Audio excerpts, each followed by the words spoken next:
So my name is Fiorella Belpoggi, in Italian. and I am here to introduce not only our study, but also the results from the NTP study that were just published the 1st of November. And this report is the comprehensive one and the final one.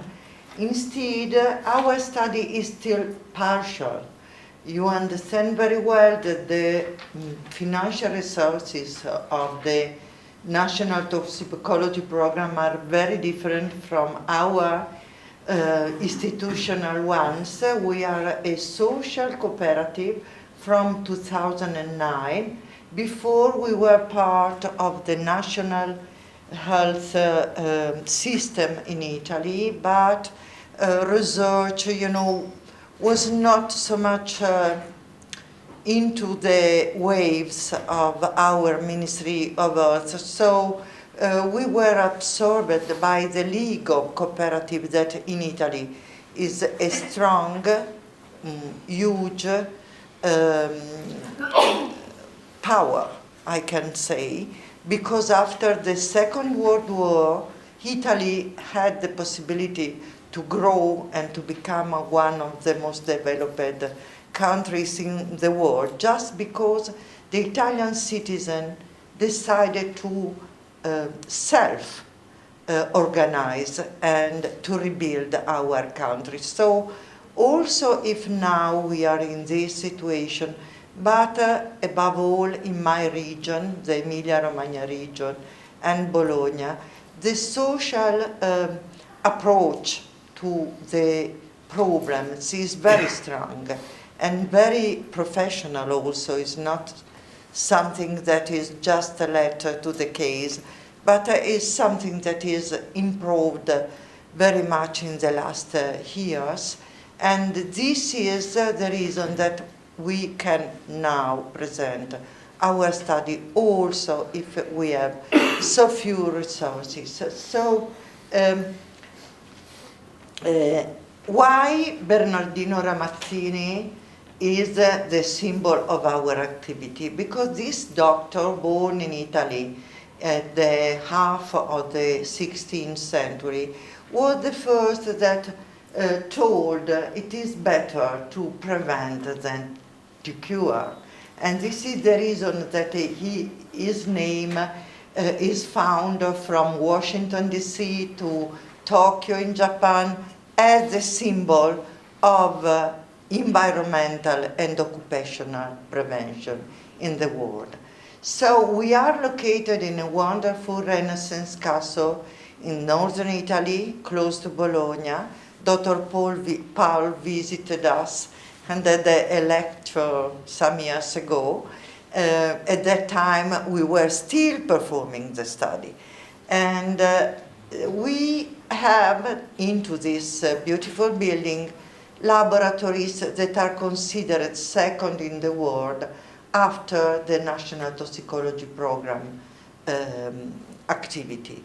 So for number of compounds that we have studied, 210, and for number of bioassays, more than 500, and for the impact that we had, because just recently Kurt Streif from IARC told me there is not any monograph regarding compounds that you studied that does not contain the references of your work. So we are proud about that. We are proud, but it's not so easy to continue our activity. And as I said, we are a social cooperative. Up to now, the associates of our cooperative are 30,000. So this gives us a lot of power, you understand, because my owner are citizens. So we spread in our area news about our study. We have a general assembly every year where we present the budget and we receive suggestion, ciao Dennis, suggestion about what are the need for the general population in this moment. What is the research that we need to have in our hands in order to resolve some problem? And 10 years ago, the assembly was voted to study radio frequency. But let me say what are the prerequisites of our laboratory. We used the Sprague-Dawley rat and also the National Toxicology Program following our result, I can say, with some proud feeling. They used before the FIRE rat, but the FIRE rat are not very similar to the human counterpart. The Sprague-Dawley rat is more responsive, and this is so true that some years ago we compared the population of about 2,500 people autopsied in the hospital of Trieste with the same amount, more or less, of Sprague-Dawley rats that were necropsied in our laboratory control group. And we tried to compare what was the distribution by age of malignant neoplasia and when the neoplasias arise, what is the most affected age. And both in humans and in animals, Sprague-Dawley rats, the most affected age is after 60-65 years of age in humans, 104 weeks in animals. Remember well, 104 weeks. That is just the age that is recommended by the international guideline to kill all animals in order to look at the onset of malignancy. So you understand that both in human and in animals, the 80% is after this age. So the recommended guidelines are not so sensitive to expose all the risks that are related to the exposure to a particular compound. But why these guidelines are in such a way? Because they were written more or less by industry and more or less to expose the risks that were in the workplace. So limited population, high doses in a closed environment. So from adulthood to the end of work 60 years, and then to look if the exposure at work could be dangerous. But now what happened? We have a lot of chemicals and physical agents around us, and these chemical agents are at very low doses, but are exposing 6 billion and a half of people at every age, starting from pregnancy. So the approach to toxicology should be changed. We have changed it at the Ramazzini, but in the world, we are the only laboratory who start experiment from the pregnancy of the mother and continue to observe animals until spontaneous death. Now we have a compromise that is 130 weeks of age that correspond to 75, 80 years in humans. So just because this is requested by biostatistics, and this made me laughing at, because, you know, if you have to change biology to meet statistics, it seems to me that is something not very much correct. I think that is statistics that has too much biology and not the contrary. Anyway, this is the situation. So we studied, you see, this is the spectrum of radiation. Already Erika showed us before. And we studied both extremely low frequency and the radio frequency. What happened? That's nothing.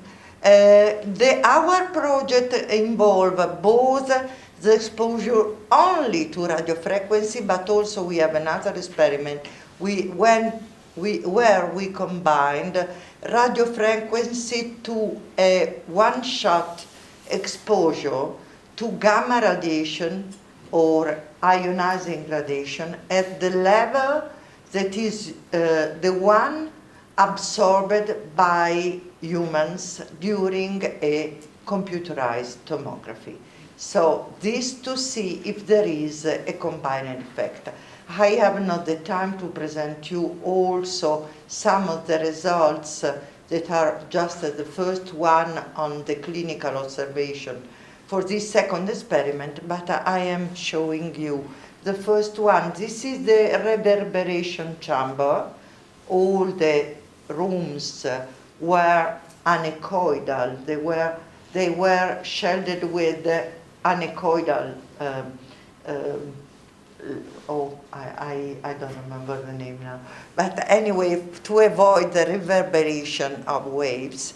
And what was our thought? We have to reproduce the human situation. So what is the human situation? We are living in a condominium with other people, and we have in front of us 10, 20, 30, 50, 100 meters, an antenna for the radio frequency emission. So we put the antenna in the middle and around the condominium with the rat, born there. Then we controlled the offspring until spontaneous death. And each room had a different intensity. So it is to reproduce the distance from the antenna. And all the exposure system was connected to a computer, and the 19 hours of the exposure were registered for the intensity all the time. We had 5 hours of interruption in the morning to clean animals, to give them feed and water, and also to weight them, to control for any pathology. So the exposure system was planned by an Italian company in Turin that is also working for the NASA in the United States. They are a top industry. You know that Italy is famous for these kind of things. We have Ferrari, Ducati, and so on. So we are also very good in this kind of things. So this is the exposure system. But what was the differences between our study and the NTP study that used the same kind of animals, as I said? That they used to reproduce something like the near field, the field, the intensity of field that is the one of the near field of the mobile phone. We instead studied the far field. But the two laboratories are 10,000 kilometers distance. We have the same background, but we didn't speak about our study just at the beginning, because we assessed our exposure system, and the same people, Dr. Perry Wilson, that was the one that inspected the exposure system in the US, was the same that also went to visit us and to agree that everything was in place in the good way. This is the spectrum of radiation, of SAR value, of SAR value that we studied. The NTP study was was this one, you see, and this is our. But our study is 0.001, that is, you see, thousands of times smaller than the energy absorbed during the study at the NTP. So really, the spectrum of doses that we have studied together with the NTP are the all possible energy that we could absorb with the mobile phone devices, both the device and the tower. So the only difference is, apart that we studied 2,500 among 500 animals, all Sprague-Dawley rat, and as regard Sprague-Dawley rat, the NTP study used more than 700, but our study is the hugest. Also, if all over they write, this is the hugest study all over performed, our study was hugest, 3 times hugest, because it's a concept that is in toxicology. The most is low the dose, the most should be large the population, because you have to see the effect and evaluate them statistically. So the lower dose had the hugest group of exposure. So this is the reason. But the only difference is really was that we continued until spontaneous death. I have to tell you that during 45 years of activity of our laboratory, we had never attack from animalists, because they understand very well that we are reproducing just the human situation, that the puppies of our rat are in the same situation of our babies. So we are just trying to predict. We are not doing a useful study. We are not wasting rats or mice, but just focusing on the real situation of human. So what we found at the moment, thanks to the environmental health trust, led by Devra Davis, that gave us $34,000. That is nothing compared to the 3 million and half we have spent for the whole project. But we had no money to produce the slides regarding brain and heart. And she helped us in paying 2 technicians that produced the slides of these 2 organs. And this was our need, because NTP had published the data, and we didn't know if we had the same results. I have to tell you that at the moment I had already seen the eye group dose, and I have seen this strange tumor of the heart. So when NTP published their data, I was very worried about, because I understood that we have seen the same. So brain, an increase statistically significant in the NTP study, not statistically significant, but very, very low doses. And so if it was a hugest population, perhaps we could also see that. But the increase was evident, and a statistically significant increase of this rare tumor that is named heart schwannoma, and regard the cell that usually in all nerves, peripheral nerves, cover all the myelinic fibers and are our protection and our glial peripheral nerves cell. So this is a photograph that NTP gave me, and this is the pattern of the schwannomas, and this is the pattern in a higher magnification of our schwannoma that we also characterize with a special color that is S100 and is specific for this kind of cell. So this is just an exercise, empirical exercise that I did. But I would like to know at what age my rats developed the malignant schwannoma. And when I went to distribute them by age, do you see what happened? That the most part was after 104 weeks of age. This means that if the NTP study was conducted for the lifespan, perhaps they have had more. So, as fortunately a part of the terrible perspective we have in the future, but if we have the right to live for the lifespan, you understand that the human population is very much affected by this possible or probable effect.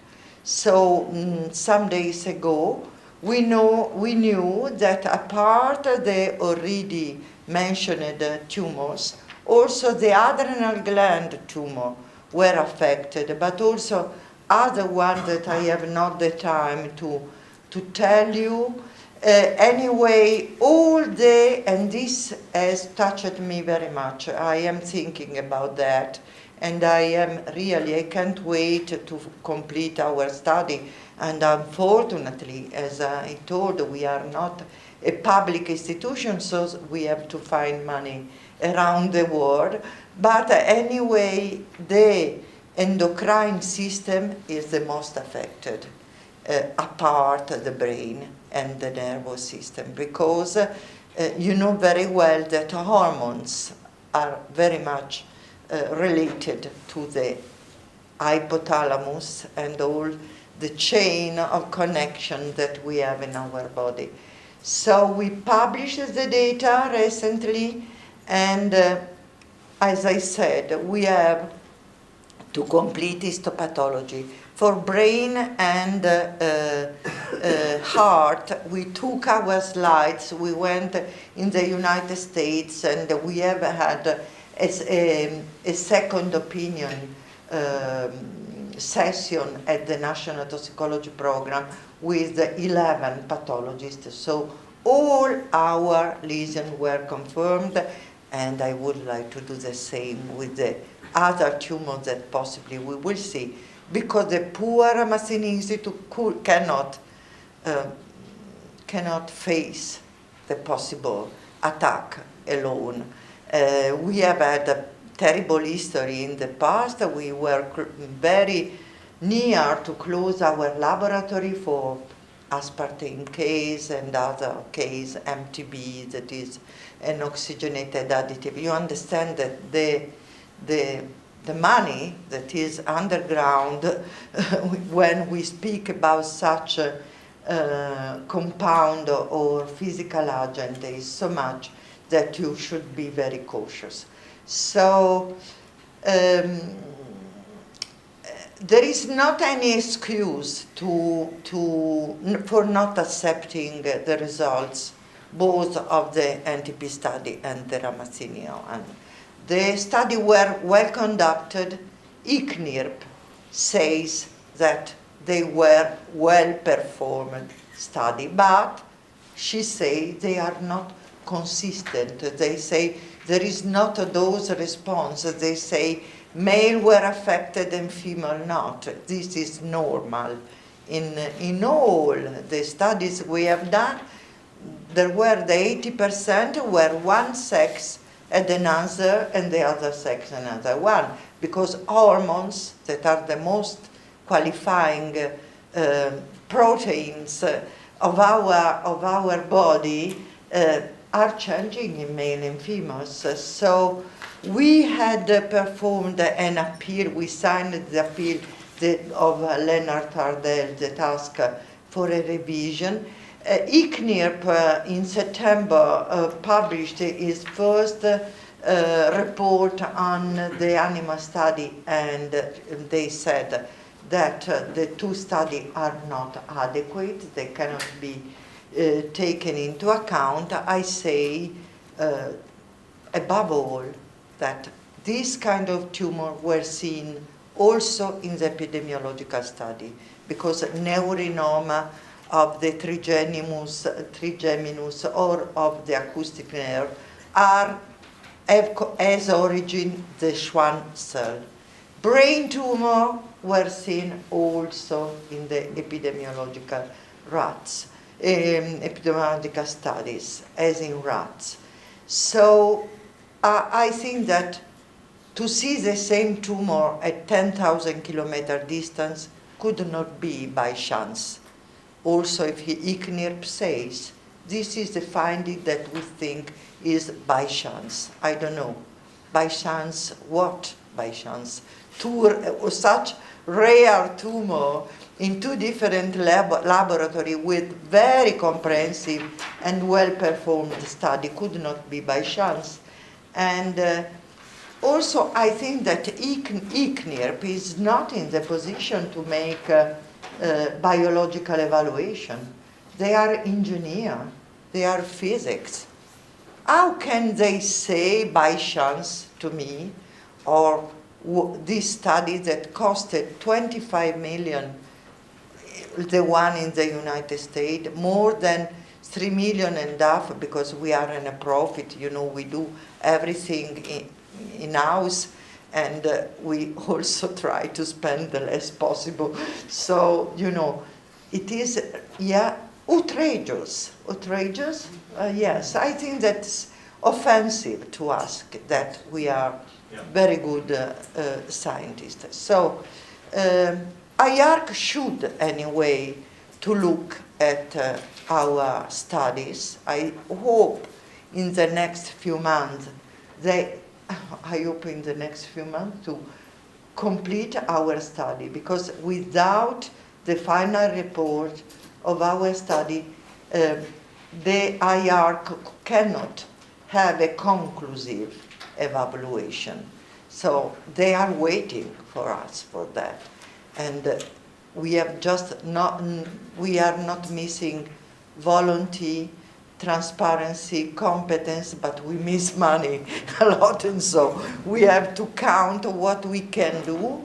I am appealing to the Electrosensitivity Association in Italy to help us, and it seems, because we know we need an amount of money that is 100,000 euros. It's not the million that we have already spent, but to have a technician and to re-evaluate all slides, we need some help. So there